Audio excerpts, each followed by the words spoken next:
Final हमले को तैयार है ट्रंप। उधर ईरान ने कौन सी नई मिसाइलें निकाल ली हैं जो तबाही मचा देने वाले। अमेरिका ईरान के युद्ध ने 2 महीने से पूरी दुनिया को आफत में डालकर रखा। लोगों की जान सांसत में पड़ी हुई। बीच में सीज फायर से थोड़ी सी राहत मिली थी, लेकिन सीज फायर क्या कंप्लीटली युद्ध विराम होगा, इसको लेकर लोग इंतजार कर रहे, खबर ही नहीं आ रही। लेकिन यह राहत भी फिर से आफत में बदलने वाली है, संकेत मिल रहा है, नया हाहाकार मचने वाला है।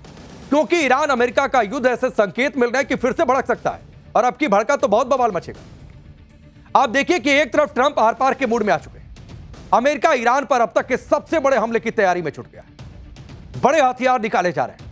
वहीं ईरान भी युद्ध के लिए नई मिसाइलें निकाल चुका है और तैयार है कि इस बार तो हिसाब पूरा फुल एंड फाइनल करेंगे। इस बार दुश्मनों को समंदर में डुबो देंगे, ऐसी धमकी ईरान की ओर से दी जा रही है। यानी ईरान अमेरिका युद्ध फिर से खतरनाक मोड़ पर जाता हुआ या पहुंचता हुआ दिखाई दे रहा है। दोनों तरफ से धमकियों का सिलसिला किसी भी वक्त धमाकों में बदल सकता है, और दुनिया के लिए टेंशन यह है कि इस बार दोनों तरफ से भी ज्यादा खतरनाक हथियारों का इस्तेमाल हुआ तो क्या होगा, क्योंकि दावे तो ऐसे ही हो रहे हैं।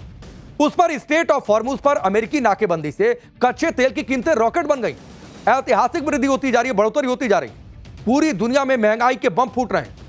कहीं भी संकेत नहीं मिल रहा है कि आम लोगों को कहीं से राहत मिलेगी। इस महंगाई बम के धमाके भारत में भी अब महसूस होने लगे, सुनाई देने लगे, ट्रेलर दिखने लगा है। भारत में आज कमर्शियल सिलेंडर महंगा हो गया, जिस पर इंडी गठबंधन ने पीएम मोदी के खिलाफ मोर्चा भी खोल दिया। वो दावा करें कि हमने तो पहले ही कहा था कि महंगाई बढ़ेगी, बढ़ रही है। लेकिन ईरान अमेरिका के चक्कर में कैसे भारत ही नहीं पूरी दुनिया में बुरा हाल है। गैस के बाद अब पेट्रोल डीजल की कीमतों का क्या होगा, लोग ये सवाल पूछ रहे हैं। आज पाठशाला में आपको बताएंगे ईरान के खिलाफ ट्रंप ने कौन सा वॉर प्लान अप्रूव कर दिया। ईरान ने भी इसको लेकर पलटवार की तैयारी कर दी। लेकिन हॉर्मुज स्ट्रेट बंद होने से कैसे पूरी दुनिया में महंगाई बम फट रहा है, यह सब आपको बताएं। लेकिन पहले एक झलक आती है।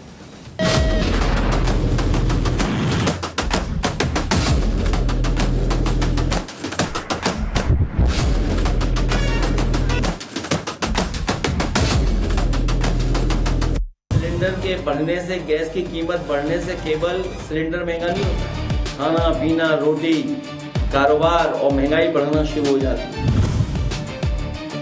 जिस तरीके से वैश्विक संकट चल रहा है, जो किसी से छुपा हुआ नहीं है, ये चुनौतियां अगर इस तरीके से बरकरार रहीं तो यकीनन परेशानियां सबके लिए बढ़ सकती हैं।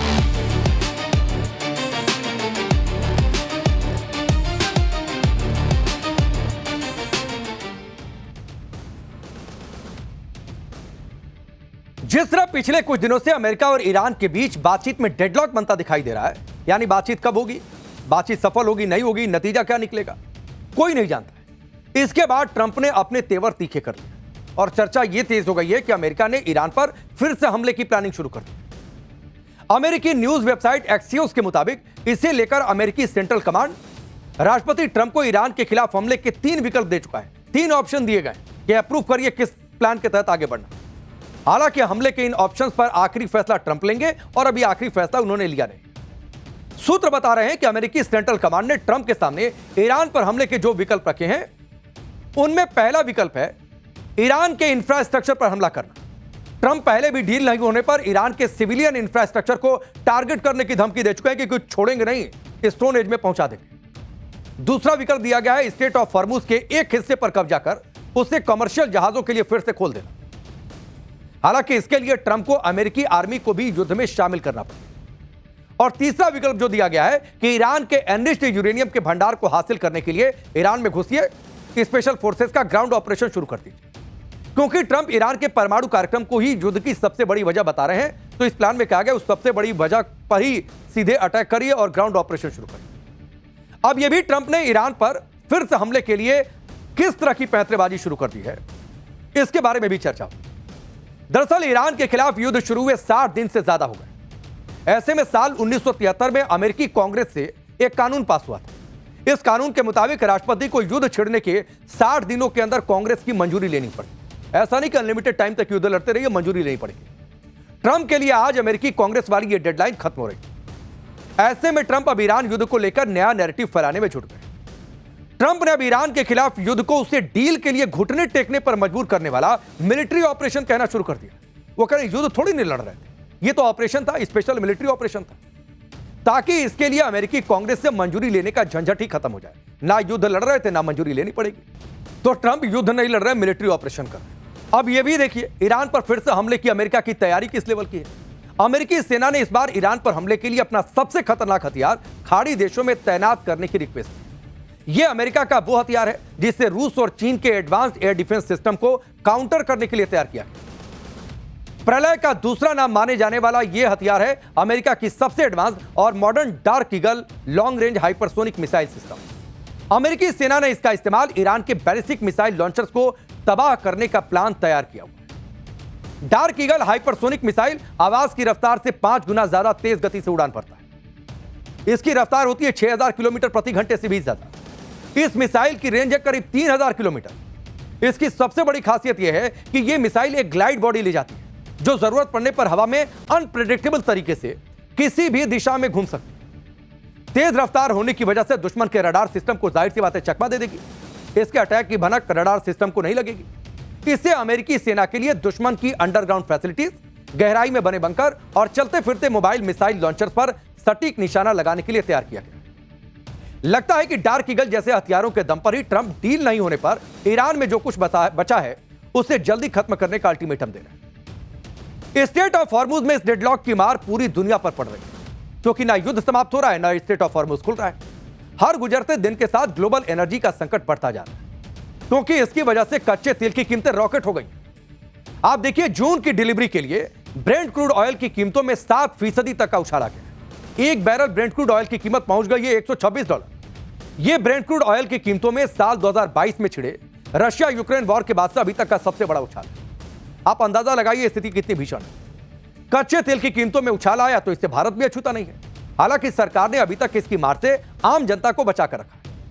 आप देखिए, ईरान अमेरिका युद्ध शुरू होने से पहले दिल्ली में पेट्रोल की कीमत थी ₹94.72, जो आज भी वही है। यानी पेट्रोल की कीमत में कोई बढ़ोतरी नहीं हुई। नॉर्मल ऑयल की बात हो रही है। इसी तरह 1 लीटर डीजल की कीमत भी ₹87.62, इसमें भी कोई इजाफा नहीं है। घरेलू एलपीजी पर भी सरकार ने युद्ध के संकट का असर नहीं पड़ने दिया। घरेलू एलपीजी सिलेंडर जो ईरान अमेरिका युद्ध छिड़ने से पहले ₹913 में मिल रहा था, उसकी कीमत अभी भी वही है। डोमेस्टिक एटीएफ यानी एविएशन टरबाइन फ्यूल की कीमत पर भी ग्लोबल संकट की मार अभी तक नहीं पड़ने दी गई। 1 किलोमीटर डोमेस्टिक एटीएफ की कीमत अभी भी ₹1,04,927.18 रखी गई। यानी घरेलू गैस हो, घरेलू हवाई सफर हो, सरकार ने कोशिश की है कि अभी तक आम लोगों को महंगाई की मार से बचाया जाए, और इसमें कामयाबी भी है। हालांकि सरकार ने भी इस बात को माना है कि ईरान अमेरिका युद्ध की वजह से अगर ग्लोबल एनर्जी संकट जारी रहा तो कुछ परेशानी बढ़ सकती है। कितना स्ट्रेच कर सकते हैं वो देखेंगे, क्योंकि कच्चे तेल के दाम लगातार बढ़ रहे हैं तो तेल कंपनियों का घाटा बढ़ रहा है, जिसे कम करने के लिए आज कुछ चीजों के दाम बढ़ाए। जैसे युद्ध से पहले 5 किलो वाले एलपीजी सिलेंडर की कीमत ₹549 थी, उसे बढ़ाकर ₹810 कर दिया गया। ₹810.50, ठीक ठाक कीमत बढ़ी। यानी 5 किलो वाले सिलेंडर की कीमत ₹261.50 बढ़ी। वहीं 19 किलो वाले कमर्शियल एलपीजी सिलेंडर की कीमत ₹2078.50 से बढ़कर ₹3071.50 हुई। इसकी कीमत एक ही बार में ₹993 बढ़ गई। केंद्रीय मंत्री चिराग पासवान ने ग्लोबल एनर्जी क्राइसिस को कीमत बढ़ाए जाने की वजह बताया और माना कि चुनौतियां अगर बनी रही तो आने वाले दिनों में सबके लिए परेशानी बढ़ सकती है। सुनिए चिराग पासवान। जिस तरीके से गैस की कीमतों में बढ़ोतरी हुई है, कमर्शियल गैस में, ये जिस तरीके से वैश्विक संकट चल रहा है जो किसी से छुपा हुआ नहीं है, और मेरी सरकार ने भी कभी भी इस बात से मना नहीं किया कि ये चुनौतियां अगर इस तरीके से बरकरार रहीं तो यकीनन परेशानियां सबके लिए बढ़ सकती हैं।